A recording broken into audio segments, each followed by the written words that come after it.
থেকে আমরা দেখতে পাচ্ছিলাম যখন শেখ শাহজাহান অন্তরালে, সেই পর থেকে গ্রামবাসীরা আস্তে আস্তে গর্জে উঠতে, এবং সন্দেশখালী গ্রাম পঞ্চায়েত এলাকায় আপনি এবং উত্তম সর্দার তাদের বিরুদ্ধে অভিযোগ যে গ্রামের মানুষের জমি কেড়ে নিয়ে এমনকি যে সেচের খাল সেটা দখল করে ভেড়ি তৈরি করেছেন, কাউকে টাকা দেননি। এটা কতটা সত্যি? দেখুন, যদি কোনো মানুষ টাকা পেয়ে থাকে, আমি সবাইকে বলবো, যদি কেউ টাকা পেয়ে থাকে তার নিয়ম পদ্ধতি, কারণ এগ্রিমেন্ট লিস্ট সিস্টেমে বিজনেস হয়।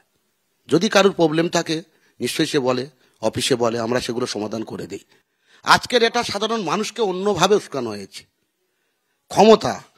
ক্ষমতার লড়াই, নিরাপদ সর্দারের ইচ্ছে হয়েছে, বিজেপির ইচ্ছে হয়েছে যে আমরা এখান থেকে ভালো একটা পরিমাণে লিড দেবো, মানুষকে উত্তেজিত করে যদি তৃণমূলটাকে শেষ করা যায়। কিন্তু আমি বলছি তৃণমূল এখান থেকে শেষ হবে না, তৃণমূল আরো শক্তিশালী হবে। কারণ যেভাবে মানুষকে তাতিয়েছে, আজকে সাধারণ মানুষ গ্রামের সন্দেশখালীতে একটা ভীত সন্তুষ্ট হয়ে পড়ে আছে। প্রতিটা বাড়িতে বাড়িতে গিয়ে হুমকি দিচ্ছে, মানুষকে বলছে যে আমাদের মিছিলে না বেরোলে তোমাদের জীবন শেষ করে দেব। এইভাবে, এবং বাইরে থেকে কিছু মানুষকে নিয়ে এসে এখন সন্দেশখালীতে তারা এইভাবে প্রতিটা বাড়িতে বাড়িতে গিয়ে তারা হামলা চালাচ্ছে যে মিছিলে বের হতে হবে। মানুষ একটা অভিযোগ উঠছে, আপনি শিবপ্রসাদ হাজরা, সন্দেশখালী 2 নম্বর ব্লকের তৃণমূলের সভাপতি, আপনার যে সন্দেশখালীতে যে পার্টি অফিসটা আছে সেখানে রাত বিরেতে মহিলাদের ডাকা হতো, এটা কতটা? না, এটা পুরো মিথ্যা ভিত্তির। আপনাকে বলি, আমরা যেহেতু নেতৃত্ব দিই, আমি সন্দেশখালী ব্লক প্রেসিডেন্ট, আমাদের যুব মাদার মহিলা সেল থাকে, মহিলা নেতৃত্ব যারা থাকে তারা বিভিন্ন ক্ষেত্রে মিটিং মিছিল যেটা করার সেটা তো তারা করে। পার্টি অফিসে বসে তারা আলোচনার টেবিল তৈরি করে, বিভিন্ন মিটিংয়ের বিভিন্ন জনসভা থাকে, আমাদের কর্মসূচিটা সেই ব্যাপারে নিয়ে। মহিলাদেরকে আলাদা করে ডেকে আলোচনার বিষয় তো কোনোভাবে নয় যে আমরা রাতে ডাকছি, যেভাবে কথা বলছে এটা পুরো মিথ্যে ঘটনা। যেটা রাজনৈতিকভাবে যেটা আমাদের আলোচনার বিষয় থাকে সেইভাবে আমরা মিটিংয়ে ডাকি। আমরা কখনো কোনো মানুষকে জোর করে মিটিংয়ে আনাই না। রাত 10টায় ফোন করে কোনো মহিলাকে আপনি কখনো বলেছেন যে পিঠে বানাতে? না না, এমন অভিযোগ আপনার কি বক্তব্য? আপনার বিরুদ্ধে অভিযোগ রাত্রিবেলা একটা মহিলাকে রাত 10টার সময় আপনার অফিসে রাখা হচ্ছে পিঠে বানানোর জন্য। এটা না, আমরা কেন পিঠে বানানোর জন্য তাদেরকে বলবো? আমরা কেন বলবো যে পিঠে বানিয়ে দাও? এটা সম্পূর্ণ মিথ্যে। এগুলোকে পরিকল্পনা করে সাজিয়ে গুছিয়ে একটা জিনিস তৈরি করছে। প্রথম দিন গেল জমির ব্যাপার, দ্বিতীয় দিন জমির ব্যাপার, তৃতীয় দিনে আমার ঘর দর থেকে ফার্ম থেকে শুরু করে সব জায়গায় পুড়িয়ে দেওয়া হলো। যখন ওরা পুড়িয়ে দিয়েছে পরিকল্পনা করে, তখন কি করেছে, জিনিসটাকে আবার নতুন করে একটা রূপ দেওয়াচ্ছে। এটা সম্পূর্ণ নিরাপদ সর্দার, সিপিএম এর যে বিধায়ক ছিল প্রাক্তন, তিনি বলছেন তিনি সন্দেশখালীতে ছিলেনই না, সেদিন 7 তারিখেও ছিলেন না, 9 তারিখে ছিলেন না, মিথ্যা মামলায় অভিযোগ দেওয়া হচ্ছে। না, উনি ছিলেন তো, খেয়া পার হয়েছেন, ছিলেন, মিটিং করছিলেন নিরাপদ সর্দার, ওখানে বৈঠক করেছেন। সিপিএম এর পার্টি অফিসে শুধু নয়, গ্রামের মানুষকে বিভিন্নভাবে বুঝিয়েছে যে সবাই এক হও, টোটাল দল এক হও, সিপিএম বিজেপি যারা আছে আইসে সবাইকে বলছে আমরা এক হয়ে তৃণমূলকে হটাতে হবে। গলার আওয়াজ দেখছেন, গলার আওয়াজ। দর্শক, আজকে তো একেবারে চাঞ্চল্যকর বিষয় ঘটে গেছে। এই হচ্ছেন শিবু প্রসাদ হাজরা, যার বিরুদ্ধে এলাকার মানুষের, বিশেষ করে মহিলাদের অভিযোগ, যেটা নিয়ে সরব হয়েছেন এলাকার মহিলারা এবং সকলেই, পুরুষরাও আছেন আর কি। ওনার বিরুদ্ধে এত অভিযোগ, পুলিশের সামনে অভিযোগ করা হচ্ছে, কিন্তু এতগুলো দিন চলে গেল, পুলিশ এই শিবু হাজরাকে খুঁজে পায়নি, মিডিয়া খুঁজে পেয়ে গেছে। পুলিশ শিবু হাজরাকে খুঁজে পায়নি, কিন্তু মিডিয়া খুঁজে পেয়ে গেছে, মিডিয়া তার বক্তব্য চালাচ্ছে। এই চ্যানেল এবিপি আনন্দ, আমি আরেকটা চ্যানেল শুনলাম নিউজ 18 সম্ভবত, দুটো চ্যানেল তার 1:1 ইন্টারভিউ করেছে এবং সেগুলো চালাচ্ছে। আর সেখানে কি বলছেন শিবু হাজরা? জাস্ট সাফাই দিয়ে যাচ্ছেন। উনি একেবারে ধোয়া তুলসী পাতা, যেসব অভিযোগ করা হচ্ছে সব মিথ্যা, সব নাকি তাতানো হচ্ছে, ক্ষমতার লোভে তাতানো হচ্ছে। এটাও তো বলতে গেলে লজ্জা লাগা উচিত ছিল। আপনাদের এত ক্ষমতা, তৃণমূল ছাড়া নাকি কিছুই নেই, সেখানে অন্যরা এমন তাতিয়ে দিচ্ছেন যে আপনার ঘর বাড়ি জ্বালিয়ে দেওয়া হচ্ছে। এত উল্টো দিকের পাওয়ার, এত উল্টো দিকের পাওয়ার, তাহলে আপনাদের মা মাটি মানুষের ভিত্তি কোথায় ওখানে? এমন মানে আপনাদের শক্তি, সাংগঠনিক শক্তি, যে উল্টো দিকের তাতানোতে লোকজন সব রাস্তায় বেরিয়ে পড়ছেন, মহিলারা সব রাস্তায় বেরিয়ে পড়ছেন। তার মানে আপনারা এতটাই দুর্বল। আবার আপনারাই দেখান ভোটের রেজাল্টে, পঞ্চায়েতের রেজাল্টে সব একতরফা আপনাদের জয়। হিসেব তো মিলছে না। সব থেকে দর্শক যেটা অবাক করছে, আমি তো আজকে একটা অন্য কাজে ছিলাম, বাইরে ছিলাম, আমি যখনই শুনলাম যে এই বিষয়টা, যে শিবু হাজরাকে খুঁজে পাচ্ছে না পুলিশ, যে শিবু খুঁজে পাচ্ছে না কেন বলবো না, মানুষের অভিযোগ, প্রচুর সংখ্যক মহিলারা অভিযোগ করেছেন, যে অভিযোগের ভিত্তিতে কলকাতা হাইকোর্ট উদ্বিগ্ন হয়ে সুমোটো কেস করেছে, সেই শিবু হাজরাকে ধরা হচ্ছে না। হঠাৎ করে উত্তম সর্দারকে দল থেকে সাসপেন্ড এবং ধরা হলো, কিন্তু শিবু হাজরার বিরুদ্ধে কোনো অ্যাকশন হয়নি। অনেকে বলছেন যে ফেরার, খুঁজে পাচ্ছে না। আর দেখুন, মিডিয়া খুঁজে পেয়ে গেছে, মিডিয়াতে উনি বক্তব্য রাখছেন, এবং গলার আওয়াজটা কি, গলার আওয়াজটা কি দর্শক শুধু ভাবুন, এখনো এইরকম এত জোরে গলা থেকে আওয়াজ বের হচ্ছে, তার মানে পেছনে কাদের ঠেল রয়েছে, তার মানে পেছন থেকে ব্যাকআপটা কারা দিচ্ছে বা দিচ্ছেন, যার জন্য এত সব কাণ্ড। মহিলারা গর্জে উঠেছেন এলাকাতে, তারপরেও শিবু হাজরা গোপন ডেরাতে বসে বসে এইভাবে গলার আওয়াজ শোনাচ্ছেন, এইভাবে তিনি আবার সাফাই দিচ্ছেন। এর থেকে লজ্জার আর কি হতে পারে? প্রিয় দর্শক, আমি শফিকুল ইসলাম এবং আপনারা দেখছেন আরামবাগ টিভি। এখন তাহলে কি করা উচিত দর্শক বলুন তো?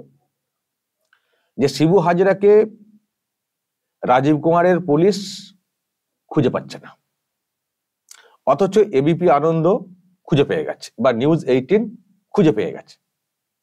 এই দুটো চ্যানেলের কথাই শুনেছি, আর কোনো চ্যানেলের ইন্টারভিউ আমি শুনিনি। এখন এটাও আবার প্ল্যান করে করানো কিনা কে জানে।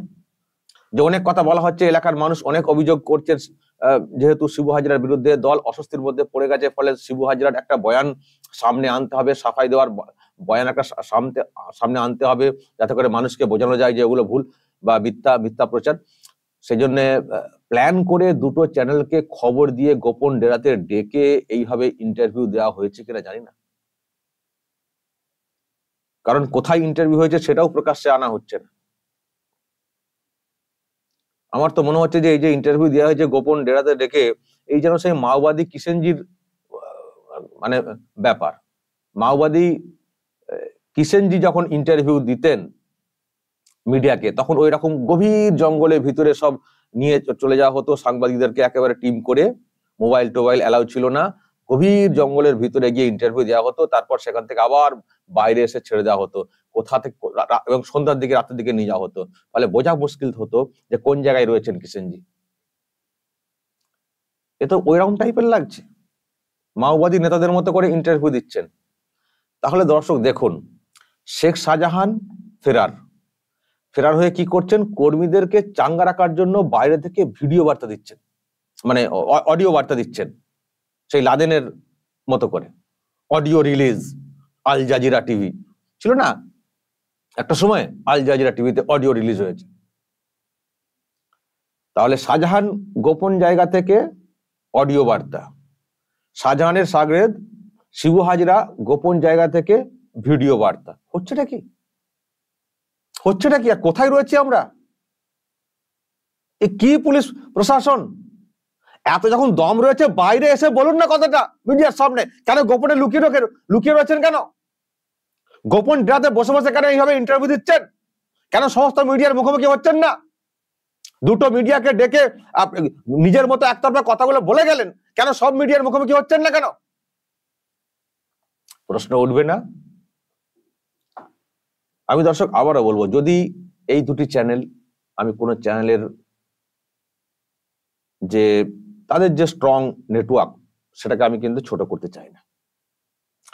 যদি এবিপি আনন্দ তার নেটওয়ার্ক কাজে লাগিয়ে শিবু হাজরাকে বুঝিয়ে তার ইন্টারভিউ করে থাকে, তাহলে বলবো এটা হচ্ছে এবিপি আনন্দের ক্রেডিট। আমরা অনেক সময় যখন মেন স্ট্রিম মিডিয়াতে কাজ করেছি, আমরা অনেক মানুষ ক্যামেরার মুখোমুখি হতে চাইতেন না, তাকে নানানভাবে বুঝিয়ে সুঝিয়ে ক্যামেরার সামনে আনতাম। তো যদি বুঝিয়ে সুঝিয়ে নেটওয়ার্ক ফলো করে যদি করতে পারে, তাকে ক্যামেরায় আনতে পারে এবিপি আনন্দ, তাহলে সেটা হচ্ছে এবিপি আনন্দের ক্রেডিট, বা আরেকটা যে চ্যানেল নিউজ 18 তাদের ক্রেডিট। তার মানে পুলিশ যেখানে খুঁজে পাচ্ছে না, সেখানে এবিপি আনন্দ খুঁজে পেয়ে যাচ্ছে, নিউজ 18 খুঁজে পেয়ে যাচ্ছে। তাহলে তো আমার মনে হয় সেদিক দিয়ে যে ক্রেডিটটা, যে বিষয়টা দেখিয়ে দিল এবিপি আনন্দ এবং নিউজ 18, তাহলে আমার মনে হয় এবিপি আনন্দের যিনি হেড রয়েছেন, যেটা দেখতে পাই আর কি, সুমন দেব, তাহলে তাকে ডিজি করে দেওয়া উচিত পুলিশের। কারণ পুলিশের তো কোনো ক্ষমতাই নেই অপরাধীকে খুঁজে বের করার, বরং এবিপি আনন্দ খুঁজে বের করে ফেলেছে, ক্যামেরাতে দেখিয়ে দিয়েছে। তাহলে সুমন দেবকে ডিজি করে দেওয়া উচিত। তার যা দক্ষতা, তার টিমের যা দক্ষতা উনি দেখাচ্ছেন হেড হিসেবে। আর নিউজ 18 যিনি রয়েছেন বিশ্ব মজুমদার, তাহলে তাকে কি পদ দেব? আইজি আইন শৃঙ্খলা করে দেওয়া হোক। কারণ এই দুটি চ্যানেলের যারা নেতৃত্ব দেন আর কি, যেটা আমরা জানি দূর থেকে, অত পোস্ট বেশি কিছু বুঝি না, আপাত দৃষ্টিতে যা আমরা দেখে বুঝি, তাহলে এনারা যা দেখিয়ে দিলেন আজকে এই শিবু হাজরার এরকম গোপন জায়গাতে তার ইন্টারভিউ করে, তার মানে পুলিশের কাছে খবর নেই কোথায় রয়েছে শিবু হাজরা, এবিপি আনন্দ হাউস, নিউজ 18 হাউস তারা জানে। তার মানে তাদের এই নেটওয়ার্ক কতটা স্ট্রং। তাহলে দরকার নেই রাজীব কুমারকে ওই পদ থেকে সরিয়ে দিয়ে সুমন থেকে বসানো হোক, আর এদিকে বিশ্ব মজুমদারকে বসানো হোক নিউজ 18 আইজি আইন শৃঙ্খলা এতে। আর যারা রিপোর্টার রয়েছেন এই আনন্দের অমুক তাদেরকে ওসিআইসি করে দেওয়া হোক নিউজ 18, কারণ তাদের নেটওয়ার্ক অনেক বেশি, অনেক দক্ষ। ফলে এটা তো সত্যিই তো পুলিশের কাছে তো একটা খুবই লজ্জাজনক বিষয়, খুবই তো লজ্জাজনক বিষয়। আর যদি দর্শক, আমি ওই কথাটা বলছিলাম, যদি আপনারা বললেন যে না অ্যাকচুয়ালি তৃণমূল কংগ্রেসই এটা করিয়েছে, পুলিশ তো সবই জানে, পুলিশ তো শেল্টার দিচ্ছে, তৃণমূল কংগ্রেসই বিষয়টা করিয়েছে, বেছে বেছে দুটো চ্যানেলকে তারা পছন্দ মনে করেছে, সেটা তাদের বিষয়। দুটো চ্যানেলকে, বেশি চ্যানেলকে ডাকলে আরো হয়তো বিষয়টা আরো অনেকে জানাজানি হয়ে যাবে, হ্যাঁ, তখন হয়তো তার সঙ্গে আরো অনেক কিছু প্রশ্ন তৈরি হয়ে যাবে। সুতরাং তখন আবার বেরোনো মুশকিল হয়ে যাবে, গোপন ডেরা থেকে ধরা দিতে হবে, এরকম হতে পারে। বা আরো অন্য ক্রস কোশ্চেন করলে হয়তো আরো কিছু উঠে আসবে, সামলাতে পারবেন না। ফলে বেছে বেছে দুটো চ্যানেলকে ইন্টারভিউ দাও। আমি জানি না আবার এরকমও কোনো শর্ত দেওয়া হয়েছিল কিনা যে এই প্রশ্ন করা হবে, এর বাইরে কিছু বললে কিন্তু আমি বলবো না, এরকম বলে কয়ে তাদের তরফ থেকে চ্যানেল দুটোকে ডেকে ইন্টারভিউ দেওয়ার ব্যবস্থা করা হয়েছে কিনা, জাস্ট ড্যামেজ কন্ট্রোল করার জন্য, সেটাও ভাবছি, বা আপনারাও নিশ্চয়ই ভাবছেন হয়তো, বা ভাবতে পারেন। ফলে দর্শক, যেটা মনে হচ্ছে সবটাই হচ্ছে চালাকি, এখনো চালাকি চলছে, এখনো আই ওয়াশ করা হচ্ছে, এখনো মানুষের চোখে ধুলো দেওয়ার চেষ্টা হচ্ছে, এখনো দোষগুলোকে আড়াল করার চেষ্টা হচ্ছে, এখনো যে শোষণ নির্যাতন হয়েছে সেগুলোকে জাস্টিফাই করা বা সেগুলোকে সাফাই দেওয়ার চেষ্টা হচ্ছে এখনো। আর সেখানে গলার যা আওয়াজ শুনছি এই শিবু হাজরার, মানে দল পুরোপুরি তার পাশে রয়েছে, পুলিশ প্রশাসন তার পাশে রয়েছে।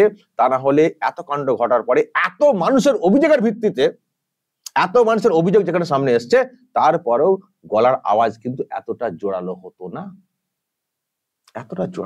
আর অদ্ভুত লাগে, এই শিবু হাজরার অভিযোগের ভিত্তিতে অন্যদিকে সব ধরপাকড় হয়েছে।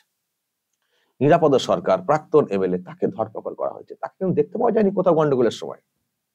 শেখ শাহজাহানকে যেমন দেখতে পাওয়া যায়নি বলে অভিষেক ব্যানার্জি সাফাই দিয়েছিলেন যে ওকে তো দেখতে পাওয়া যায়নি গন্ডগোলের সময়, তাহলে ও কি করেছে?